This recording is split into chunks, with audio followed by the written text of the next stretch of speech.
Et ce matin, j'ai décidé d'essayer de refaire un peu d'activité physique parce que il s'avère que je manque de muscles profonds. Quand je me suis allongé dans mon propre cabinet avec mes propres préparateurs physiques et que j'ai commencé et que mon préparateur physique m'a dit bon bah tu vas faire 3 fois 30 abdominaux et que j'ai calé à la fin du 25e de la première série, bah vous savez quoi? J'ai eu un flash de mon histoire. Et je me suis dit qu'il n'y arrivera jamais. Et j'avais qu'une envie, c'est partir.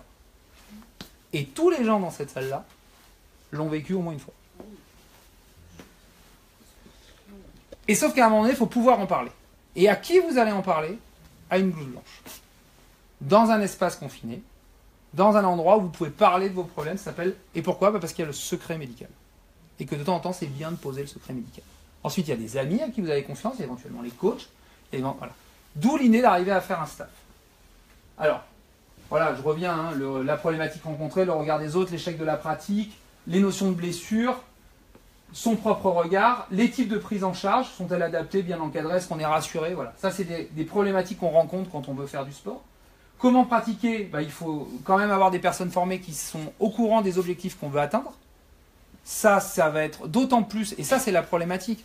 Pourquoi en fait aujourd'hui on recommande on a prouvé que le sport était un médicament, on va le prescrire.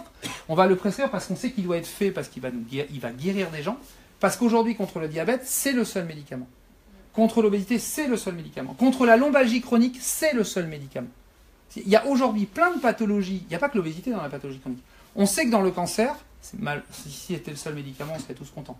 On sait que dans le cancer, c'est un des éléments qui va permettre aux autres traitements de fonctionner. C'est le traitement qui va aussi être important parce qu'on va lutter contre les rechutes. Donc, c'est aussi prescrit. Dans le Parkinson, on sait que c'est bien. Dans l'Alzheimer aussi. Pourquoi? Parce qu'on sait par exemple que si on fait une activité physique à haute intensité, donc là on ne va pas être dans une perte de poids, on va favoriser notamment le développement des neurones au niveau du cerveau. Donc on va développer les qualités cognitives et la mémoire. Donc on sait aujourd'hui que dans une population vieillissante, on a tout intérêt à faire du sport aux seniors. Parce qu'on va favoriser toutes les notions cognitives. On va favoriser les notions d'équilibre. Alors je vais vous expliquer pourquoi. Est-ce que le matériel est adapté? Je vous parlais de mon vélo là. Par exemple, avec la piscine. Bon, la piscine c'est pareil.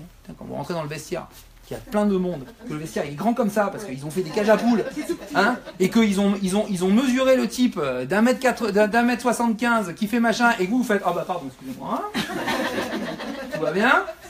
C'est compliqué la piscine. Non mais par contre c'est très bien la piscine. D'accord? Il faut juste s'armer psychologiquement en se disant je vais rentrer de profil. D'accord? Maintenant, ce que je peux vous dire, par expérience, je connais bien le mec qui est en bas, je connais un peu le mec qui est en haut.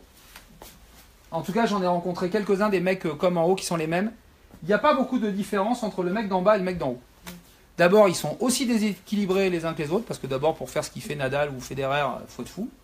Je vous rappelle que Nadal, c'est un pathologie chronique. Il a des pathologies chroniques de partout, au genou, au coude, machin. D'ailleurs, quand Teddy Riner, il a arrêté, il a pris 30 kilos. Après sa médaille. Donc, tous ces mecs-là sont des pathologies chroniques. D'ailleurs, regardez Geo Blanco, il a arrêté de jouer au rugby, il est devenu obèse. C'est des pathologies chroniques. Sauf que pour s'occuper d'eux, ils ont des staffs. Et que celui qui gère le staff, c'est lui. Et qu'à l'arrivée, l'obèse qui veut s'en sortir, il faut qu'il gère son staff. Donc on est toujours sur le défi du Granon que j'ai monté, parce que j'ai monté le Granon, c'est un col, 2410 mètres de hauteur, et je l'ai monté sans entraînement. Voilà. J'ai juste monté parce qu'on m'a accompagné. C'est dans les Alpes. À vélo. Ce qui est aussi important, c'est que le temps de désagrément entre un athlète de haut niveau et nous, il est très court. Parce que dès que l'athlète de haut niveau, parce qu'il a aussi fait du sport quand il était jeune, il a des solutions, il a des ressources que nous, on n'a pas. Quand on est en chronicité, je vais vous expliquer pourquoi, on manque de ressources, on manque de force. Et en fait, les gens qui sont à côté de nous, ils ne le savent pas. Et donc, on se perd quelquefois. Et au moment où il faut repartir, c'est compliqué. Lui, il n'a pas fini de se blesser, qu'il a déjà 40 personnes autour de lui. Nous, le temps qu'on ait un rendez-vous avec le médecin, il se passe déjà 2 mois. Et donc, on est chronique. Si c'est pas plus. Si c'est pas plus. Mais je vous assure, on travaille beaucoup. Moi, j'ai attaqué tôt ce matin, je vais finir tard ce soir, demain, je vais réattaquer. Je vous assure, on travaille. Malheureusement, tous les quelques médecins qui sont là, on fait des heures tous les uns les autres.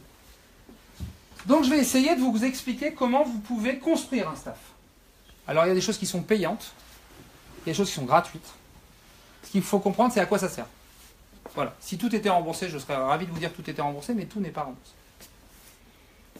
Le kiné. Le kiné, il est là pour vous permettre de bouger.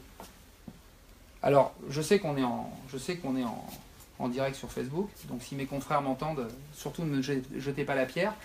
À part certains qui ont des vrais compléments de formation sur des diplômes universitaires associés, les kinésithérapeutes, les meilleurs qui soient, ne sont pas des professionnels de l'activité physique. On n'est pas des universitaires du muscle. Ils ont fait entre 5 et 7 ans d'études.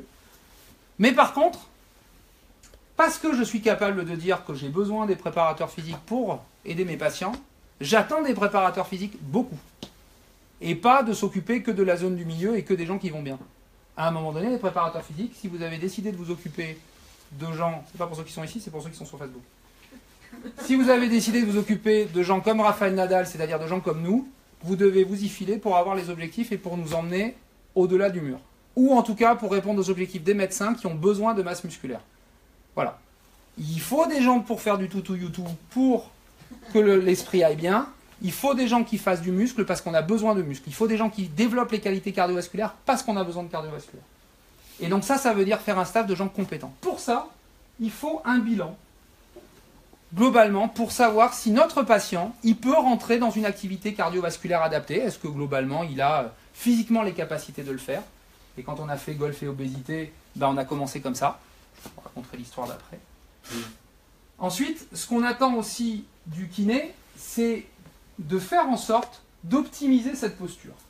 Ce qu'on appelle l'équilibre sagittal. C'est-à-dire quand vous regardez Annick courir, et si vous regardez Annick depuis quelques temps, on a quelques vidéos et quelques photos à l'appui, elle a, même si elle a toujours ses genoux qui planchent un peu, même si, elle a optimisé son équilibre sagittal. L'équilibre sagittal, c'est la lutte contre les 17% de gens qui meurent de sédentarité.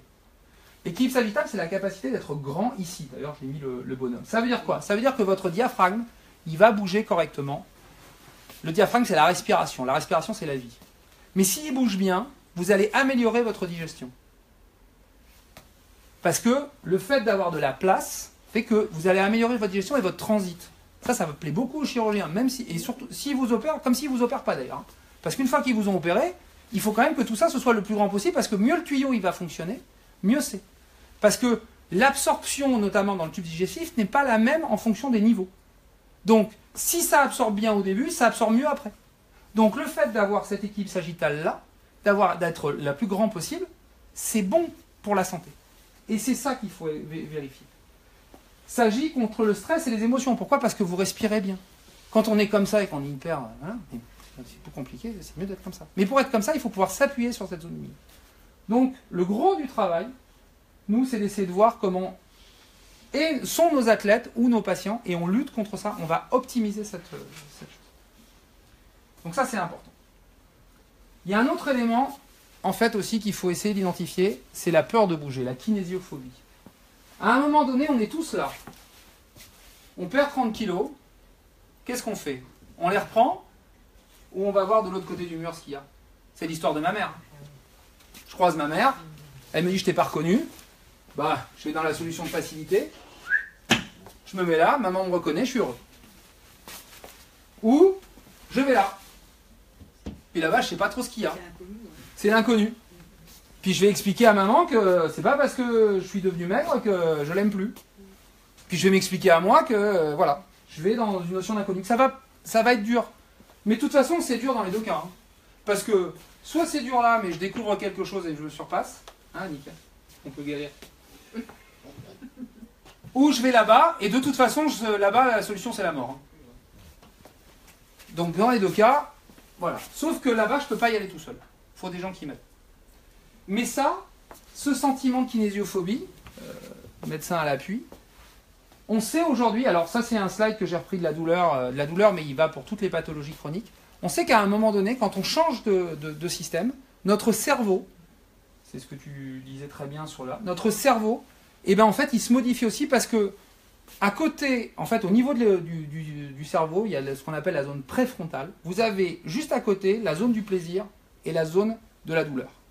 Et quand on fait rien, c'est un peu comme dans les films de science-fiction, vous voyez, le Dark Vador, le mal, il prend le bien sur... voilà.